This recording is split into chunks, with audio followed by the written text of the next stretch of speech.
అసలు నిజానికి వెంకటేశ్వర స్వామి వారు ఈ భూమండలం మీద అవతరించినప్పటి నుంచి వాల్మీకము నుండి ఆయన వ్యక్తమై వెంకటాచల పర్వతము మీద తిరిగినప్పుడు ఆదివరాహమూర్తిగా అదే విష్ణు తేజస్సు వెంకటాచల పర్వతం మీద ఉన్నప్పుడు మొట్టమొదట దర్శనమైంది ఎవరికో తెలుసా అండి? ఆయన ఎవరి చేత్తో తీసుకొచ్చి పెట్టిన పదార్థములను రోజు తినేవారో తెలుసా? శ్రీదేవి భూదేవి సహితుడై చతుర్భుజుడైనటువంటి వెంకటేశ్వరుడిగా ఆయన తిన్నది ఒక బోయవాని చేతితో తిన్నారు.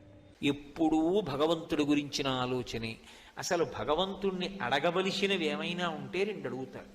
అందుకే వెంకటేశ్వర సుప్రభాతం చేస్తే అందులో ఒక మాట అడుగుతారు, అజ్ఞానినామయా దోషానశేషాన్ విహితాన్ హరే క్షమస్వత్వం క్షమస్వత్వం శేషశైల శిఖామణే. నా తప్పులు క్షమించు, ఇన్నాళ్ళు నా అంతవాడు లేడనుకున్నాను, నేను ఇన్ని తప్పులు చేశాను, ఇప్పుడు నాకు అర్థం అవుతాను, నాకన్నీ